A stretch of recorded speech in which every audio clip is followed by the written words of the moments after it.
Good evening.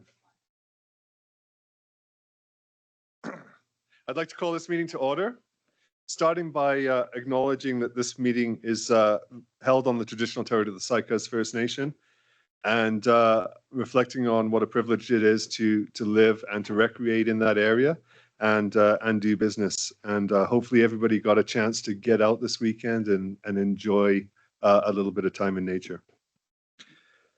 We have an agenda circulated. Would somebody like to move adoption? Moved. Seconder? Second. All in favor? And that's carried. We have the minutes from the June 23rd regular council meeting. Would somebody like to move adoption? Seconder? All in favor? And that is carried. No bylaws. So we have 5.1, auditor's presentation of draft financial statements. I'll hand it over to you, Taylor. Sounds good. Can you hear me okay? We can. Perfect. I'll just share my screen so we can make sure we're all on the same page here. And then, there we go.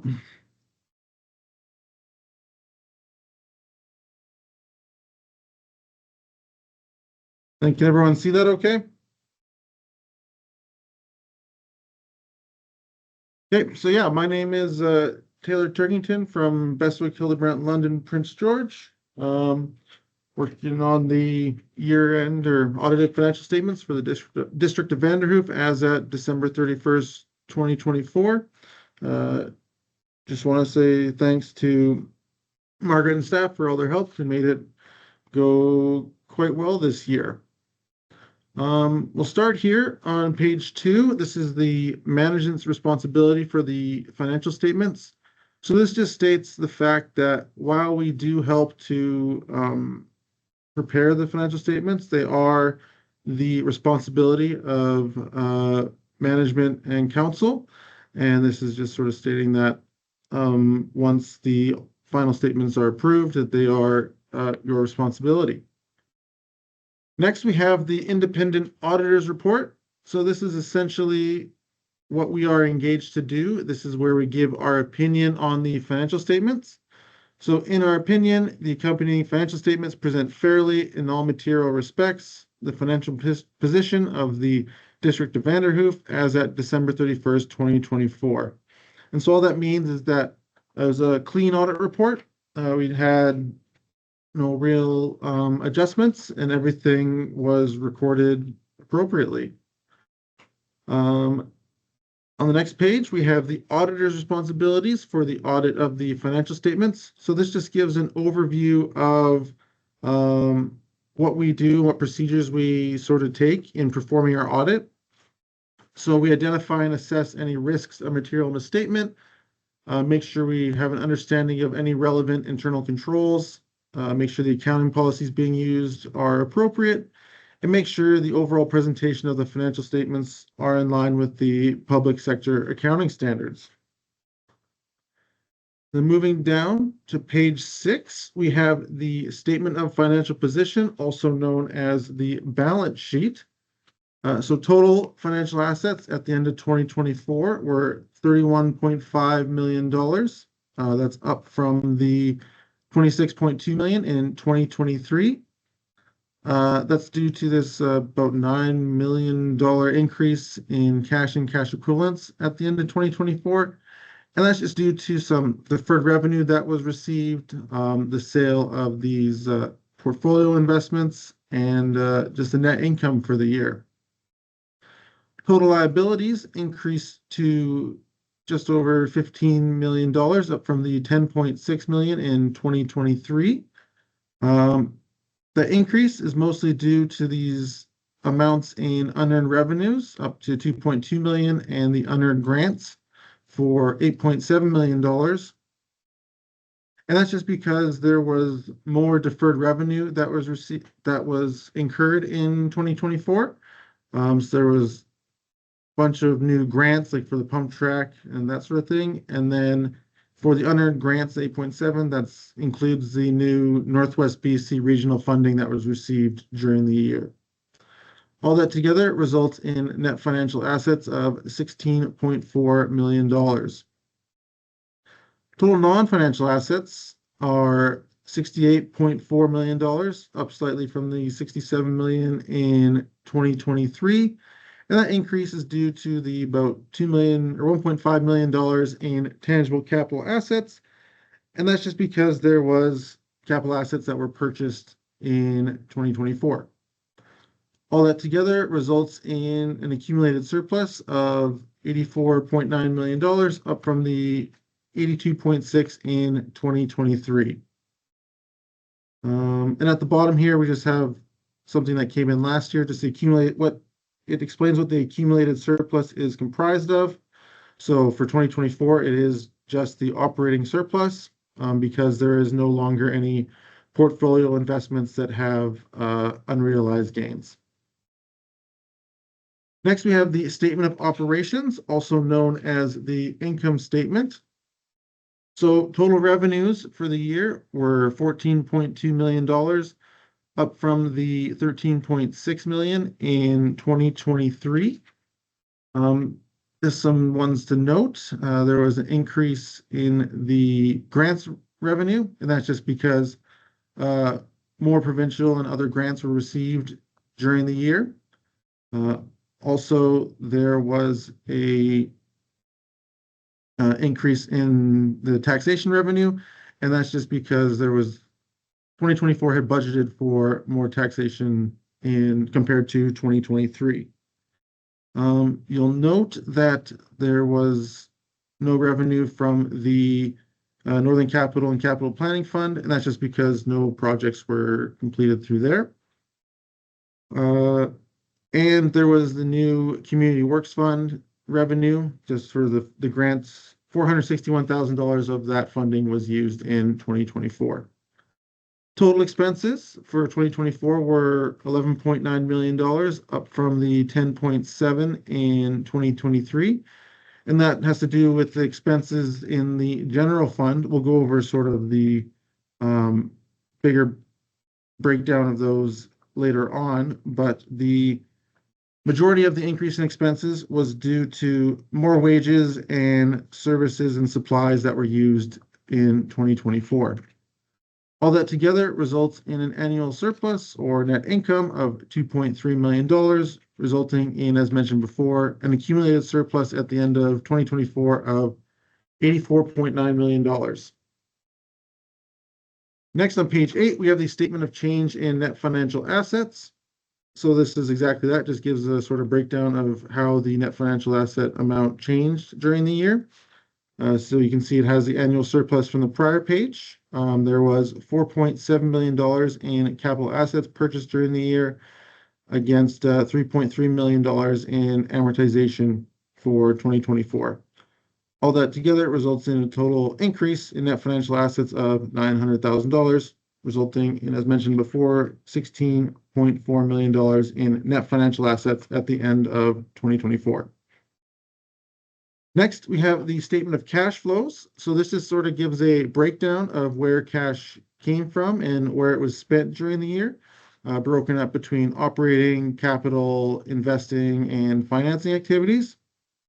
So there was a total increase in cash of $10.4 million from operating transactions. There was a decrease in cash of $4.7 million from capital transactions, and that's just because, as mentioned before, purchase of capital assets during the year.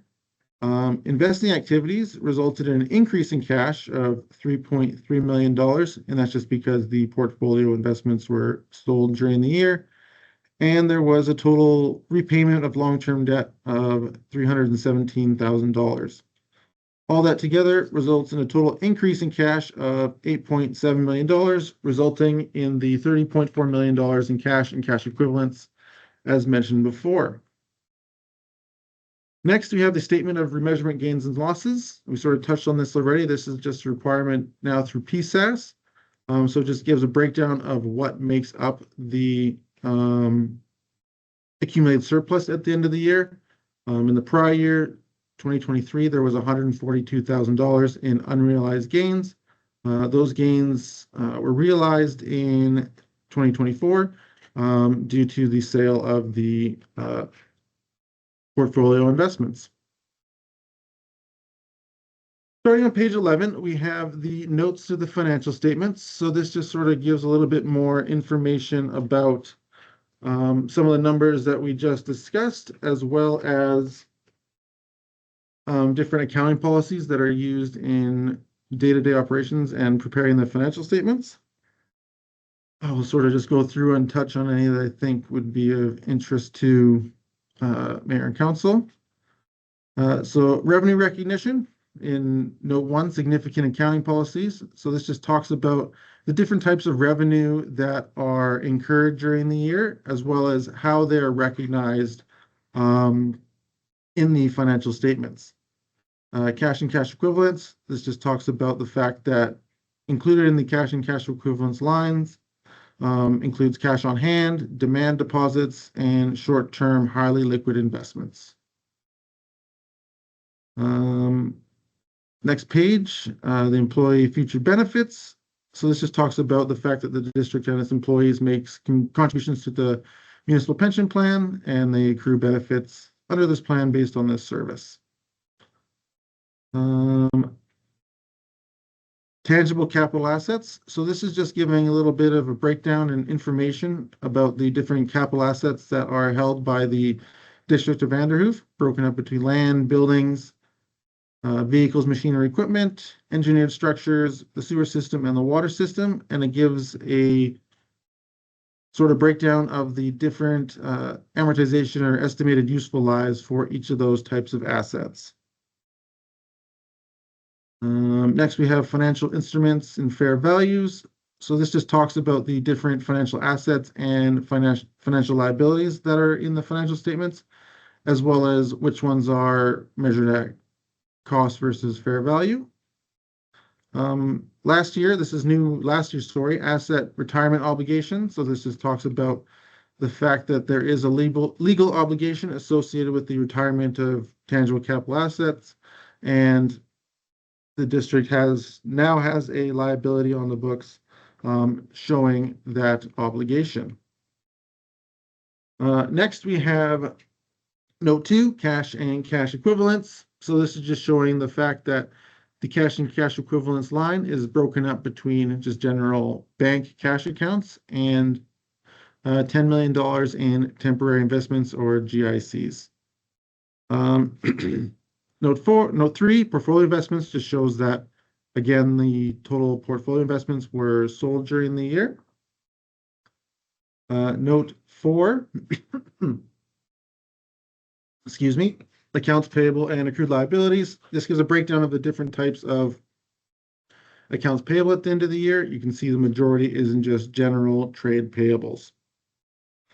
Note 5, unearned revenues. So this is a breakdown of some of the deferred revenues that are held at the end of the year. And you can see that the majority is under this other column, and that's just for different grants that have been deferred to be recognized in the subsequent years. Note 6, unearned grants. So this is just more information about additional deferred revenues. These are made up of mostly the big grants that have been received. You can see it's the COVID-19 Restart Grant, Community Works Fund, Northern Capital Planning Grant, Growing Communities Fund, and the Northwest BC Regional Funding. So throughout this note 6, you'll see that there is this little breakdown. And so for each one, it talks about what the opening balance was for that deferred revenue, as well as any interest earned during the year, and less any amounts that were spent during the year. So you can see that's the same for the Community Works Fund here, the Northern Capital Planning Grant, the Growing Communities Fund, and then new this year, we have the Northwest BC Regional Funding Reserve. So you can see the $3.8 million was received in 2024, and none of it had been spent during the year. Note 8, contaminated site, just talks about a liability for the former Quick Save service station and the estimated cost to remediate that location. Note 9, long-term debt. So this is all the long-term debt that is held by the District of Vanderhoof at the end of 2024. All of it is financed through the Municipal Finance Authority for $2.4 million. And down below here, you see the principal repayments that are expected to be repaid over the next 5 years, as well as the amounts thereafter.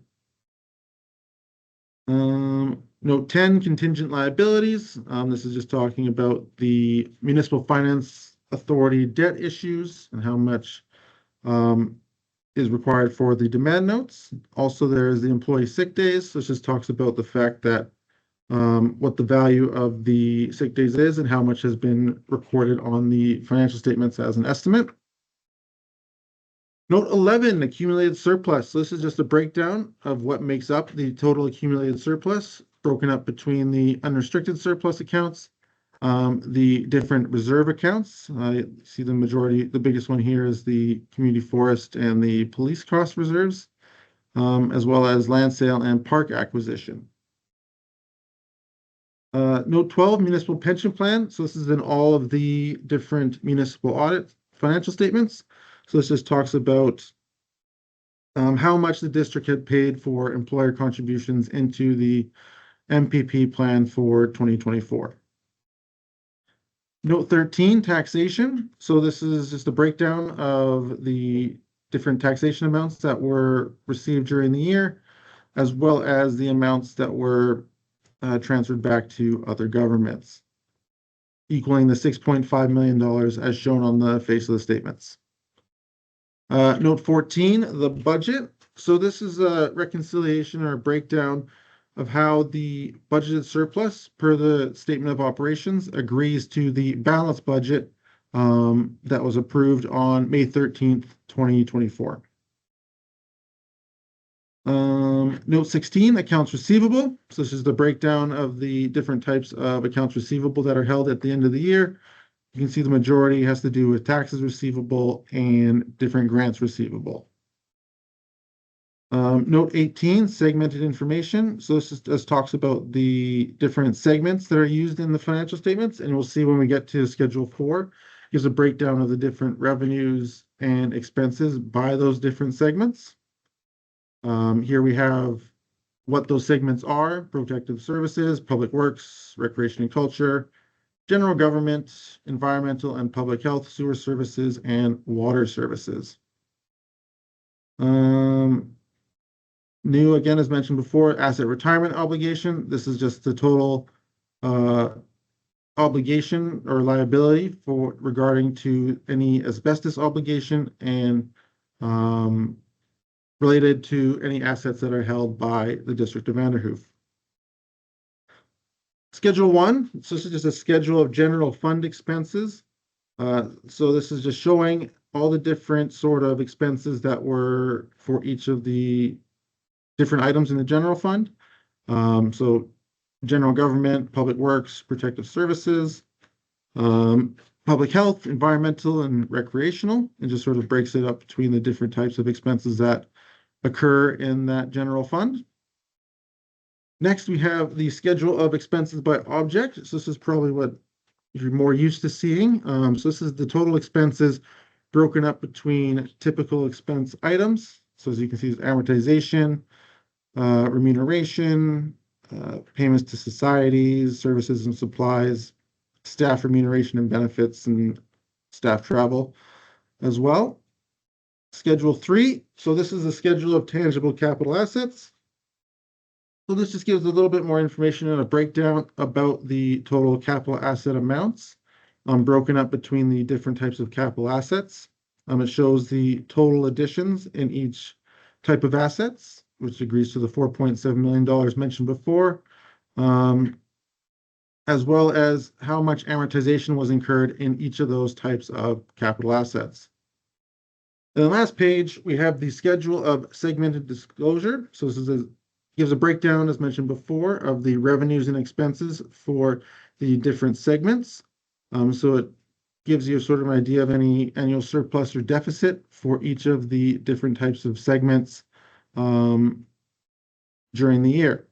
Again, agreeing to the total net income for the year of $2.3 million. And that sort of brings me to the end. Does anyone have any questions? I know it's not the best thing to listen to. Okay, any questions? I'm looking around the room and not seeing any, Taylor. But I'll say thank you for a great presentation of your audit there. No problem. Thank you very much for your time.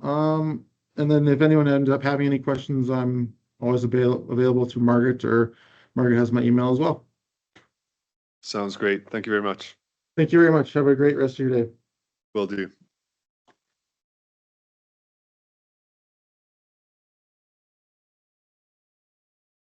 So we have a recommendation there. Would somebody like to move that we approve? I'll recommend we. Approving the financial statements, yeah. Okay, any discussion? All in favor? And that's carried. Okay, moving on, 6.1, bylaw notice enforcement. You gonna speak to that? So this bylaw notice enforcement is coming forward for the final reading. Ben is here to answer any questions if there is any.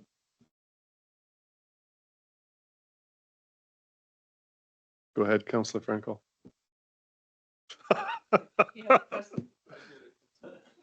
What are you doing, Your Worship?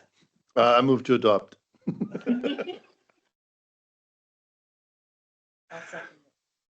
Thank you. Any further discussion? All in favor? And that's carried. Perfect. 6.2, we have sewer rates regulation amendment bylaw. We have a recommendation. Oh, did you want to speak to it first? No. We have a recommendation there. Move the recommendation. Yeah, I'll second. Okay, any discussion? Seeing none, all in favor? That's carried. 6.3, airport germ pads. Go ahead, Will. So the BCAP has come back with funding in regards to this project. It's slightly lower than what we had asked for, but also the NDIT grant funding that had been provided earlier had been withdrawn because we didn't have the BCAP funding. So we're moving forward with a slightly higher ask from NDIT in order to cover the full amount. So instead of going for the 91,874 that we had asked for before, we're increasing that to 181 and doing it as a regional request instead of a local request. And that'll get us back up to the full value for that funding within the amounts that we had anticipated before. So that's anticipated to go before the regional grant approval group in October. Based on the fact that we won't be able to construct it this year, it still gives us lots of time to get things ready for spring of 2026. Any questions? Perfect, thank you. 6.4, demolition of 2 building sites. So we're looking for council's approval to award this project. We have decided to roll it back to be just for the United Church for now. As we were going through the process, it was identified that there was contamination with the Quick Save site that wasn't identified as part of the project. And if we were to move forward without including that, it could have put us in a liability with a contractor trying to move forward on contaminated sites. So we pulled that out for now, and we're going to bring that forward at a later date. I'm getting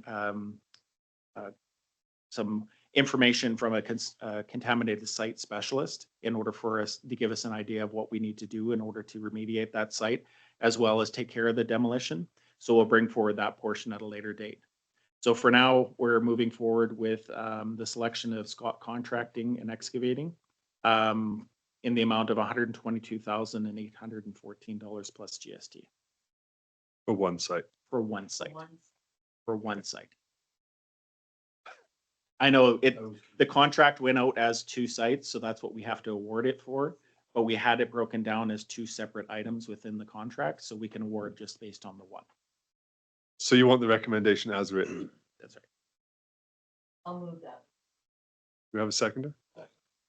Any discussion? All in favor? That is carried. Okay, 6.5, pre-design study for Northside Water. So this pre-design is looking at the facility for Northside Water. So we're looking at the booster station, we're looking at the treatment facility. So just literally the site of where the water is produced and treated. This pre-design study will be utilized for us to move forward with construction if necessary in the future, and also make us ready for some grant funding that's coming available in the fall. We have selected Urban Systems and Exceed Engineering to work together on this one in order to provide us with that pre-design. And they've indicated that they can get this all done and help us with that grant funding. The total amount is 65,000 plus GST. So we're looking for council to provide approval. Move to approve. Seconder, Second. any discussion? Seeing none, all in favor? That's carried. 6.6, replacement of the Arena Ice Plant heat exchangers. So this project is a combination of actually three different projects together. One of the big pieces is the replacement of the heat exchangers. So currently we use a salt brine system in order to do the cooling and the chilling of the ice surface. What we're looking at doing is replacing these with a much more efficient unit. So a unit, instead of being literally about the size of this desk, it goes into something that's probably about this big, like very, very small. And we're actually putting in two of those at the same time. So each one of them will do almost the entire loading of the system. So we have the ability to have some redundancy built into place. And during those major loadings, when we're creating the ice, we can utilize both of them to expedite that process. Plus, we're removing the salt brine and replacing it with an environmentally friendly product. So we'll be able to take that material out and be able to replace it. It'll also be a lot easier on our equipment and a lot more energy efficient. Along with this project, we'll also be doing a heat loop that will actually go through the change rooms and back. So allowing for that instant hot inside of the dressing rooms and not getting those cold shocks that everybody hates. So we'll be utilizing that, and then utilizing the heat that is actually generated by the system in order to do the snow melt. So there used to be a system that was like that, and unfortunately, when the previous upgrades were done, it was removed. So this will give us that ability to move that forward. We were very fortunate, and Mirkwood was able to work with a contractor and bring that price down. We were pushing right up against the envelope of it, and by providing some clarifications, we were able to bring that down to a very reasonable price here. So we're looking for council's approval to move forward with this project. I'll move that. Seconder, any discussion? All in favor? Carried. Okay, 6.7, supply and delivery of septic receiving station. So we're looking for council's approval for the supply and delivery of this unit. So this is a completely packaged unit. So when it arrives on site, we need to be able to provide it with water, we need to be able to provide it with electricity, and we need to have a foundation for it. So those three things will be done by Public Works in advance. So when it arrives, likely in November, it'll be able to be almost plug and play and ready to go. So we're looking for council's approval in order to move forward. Seconder? Any discussion? All in favor? That's carried. Okay, so we have council priorities there as always to remind us of where we want to get to. 7.2, building permit register. Any questions, comments, queries? Okay, 7.3, check register. Any questions coming out of that? 7.4, Van Hoof RCMP crime stats. We have Staff Sergeant Day here to answer any questions on that.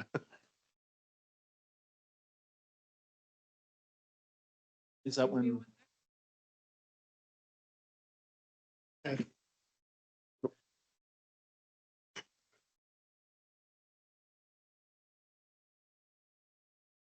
So are we, I'm presenting on the June stats. Yeah. Unless there's other stats you would like me to Nope. address. Okay, so for the month of June, we do year over year. So we compare our stats, obviously, to June of 2024. Basically for trends, we can, year to year, it helps us determine whether there are spikes in certain crime types, and that sort of thing going on in a community. So if one compares June of 2025 to 2024, there's not a lot of variance. There is some. We have assaults we're up about 15%, but with numbers, actual numbers, that only marks, basically that means it's an extra 2 assaults this year over last year. Break and enters stay the same as far as numbers at 7 for the month. Theft of vehicles, there were none as in last month or last year's June. Mischiefs are down 22%. Sorry, mischiefs from 2024 are down according to this that I have. Yeah, down 22% from 18 to 14. Liquor offenses. And yeah, feel free to ask me questions along the way. I'm sorry, the one I have that's mischief 11. It's the totals for that. Oh, I'm sorry, there we go.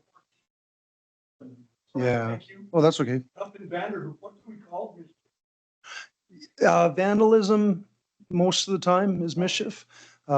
Mischief can be any number of things, such as loss of enjoyment of your property.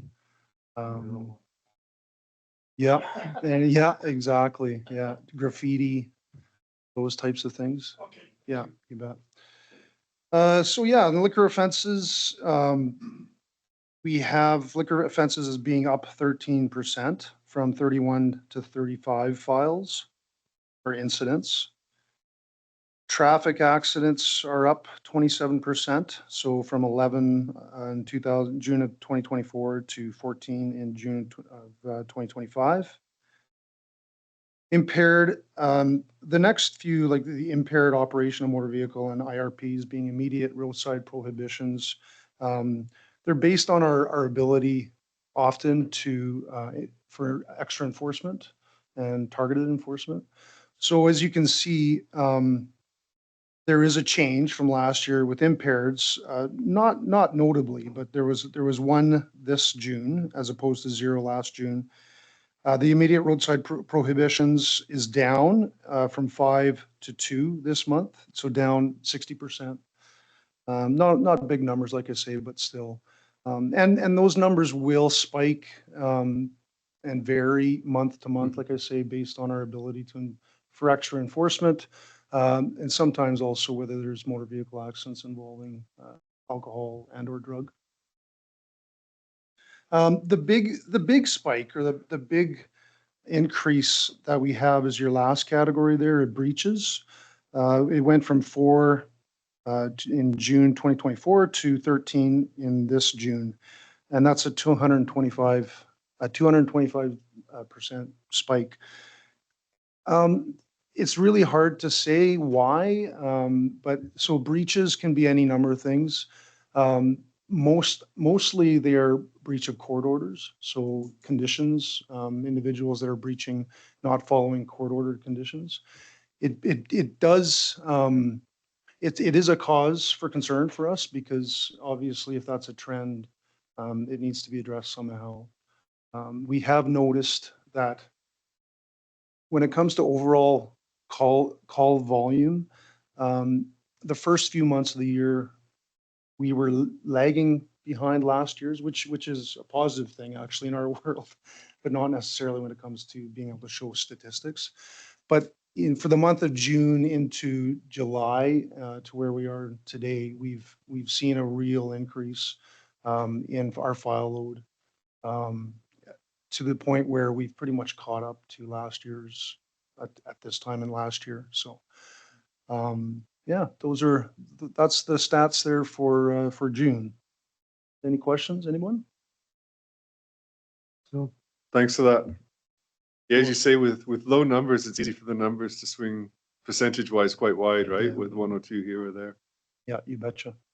Yeah, and just to kind of add to that story, year over year, our call volume for Vanderhoof detachment does still, it's more than the provincial average. Yeah, And that goes for criminal code caseload as well per member. When we compare other detachments such as, you know, in our vicinity, such as Burns Lakes, Fort St. James, we're definitely up there. Our numbers are higher than both as of this year, so in 2024. no, that's a shame. And as always, we'll be lobbying to try and get the province to assign more officers here. We've been pushing that up, ball uphill for quite a while, right? So Yeah, we'll thank keep you. working on it. I appreciate that. Great, thank you. Okay, we'll move on to councillor items. Should we start with 9.1? Is that, or do you want to do it when it comes around to me, or? Okay, start with councillor Frankel. Sorry. Yeah, I just wanted to say, that I cooked the best pancakes, this year again. People raved about. Yeah, it was actually two. It was my granddaughter's. Okay. Anyway, I, I want to give kudos to the organizers of Canada Day because that breakfast, Councillor Bolmer, Young, and myself were there, and Regional District Rep Shirley Moon were cooking, and the number was 550 we cooked for this year. It worked really well. It didn't feel like 550, but I just think the organizers of Canada Day did a great job. So, and basically that's all I have. I just wanted to let everyone know that the BCTS review recommendations will be on the minister's desk tomorrow. Don't know what time tomorrow, but they will be on his desk tomorrow as promised. And then the government will decide at that time when and how they're going to release them to the public. So it's been an interesting 6 months. I totaled my meetings up. There were 79 meetings in 6 months. Yeah, it was an incredible process. So I'm thankful for that, but I will not try to put up my hand again. And that's all I have. Thanks. And Councillor Frankel, I just want to say a sincere thank you for putting your hand up and doing that work. It was a huge undertaking, and it's great that we were fortunate to have that local voice, giving real on the ground experience. Well, again, I keep saying this. I think I've said it quite a few times, but you guys have done the heavy lifting, and there have been lots of meetings that I've missed. So you guys have done the heavy lifting and kept on doing what you do as council too. So I think it's a team effort all around. It definitely is that. So Thanks again. Councillor Lozay. No, I shared in Canada Day for the first time in many years because we don't have the resort anymore. So it was just so much fun to get there. And I just want to say thank you to the staff and all the organizers as well. It was just lots of fun and really good atmosphere. That's all I have. Thanks, Councillor. Councillor Young. Yeah, I think the biggest thing was that the takeaway that it started early in the day. You know, the Mary John Walk was I think the numbers were up again. And people showed up at 8 o'clock wanting to eat. So we started at 8 o'clock and went, I think, almost to noon this year. And then to know that a lot of other things were also going on.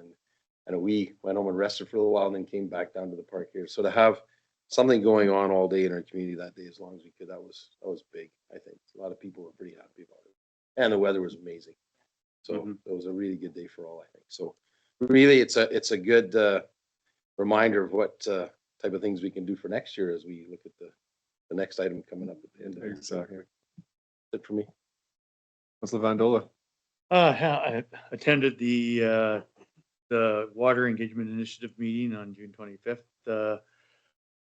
same sort of information has been brought out by Rio Tinto over the past, just, talking about the amount of precipitation that we haven't had over the past 30 days.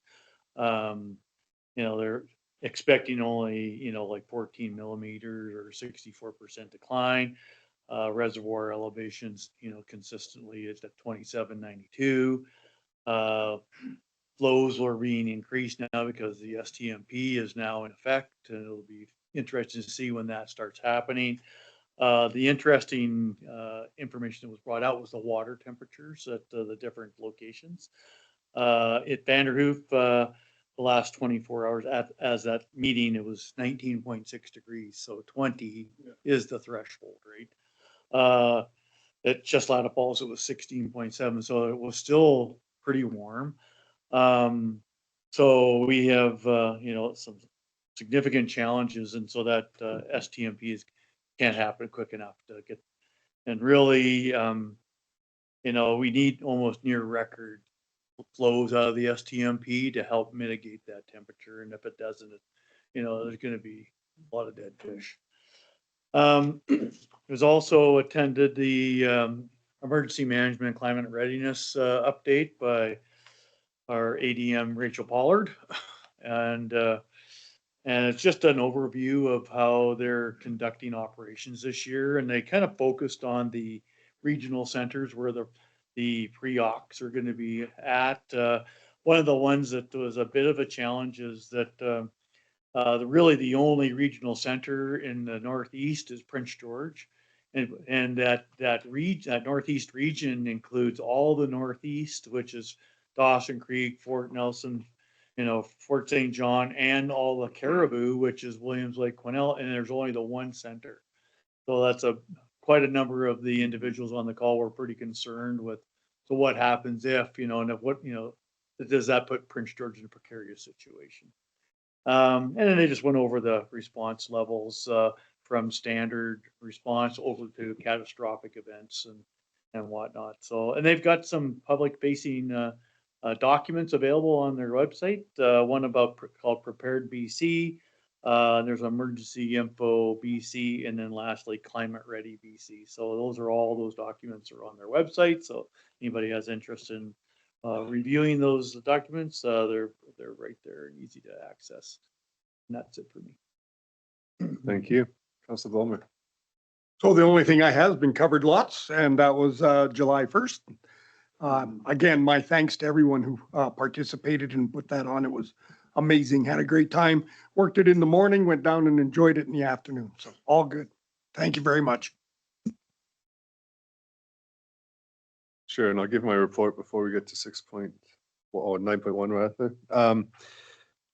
Starting with Canada Day, just want to reiterate what others have said. What a great day. And, for staff, running events in 2 locations is a huge undertaking, and great to see how it smoothly went from the first location to the second, that we had people working and everything came together. So kudos to staff. Was great to see, and I'm just going to single out because I haven't seen them there before, the fire department down there with the hoses for the kids and that. What great.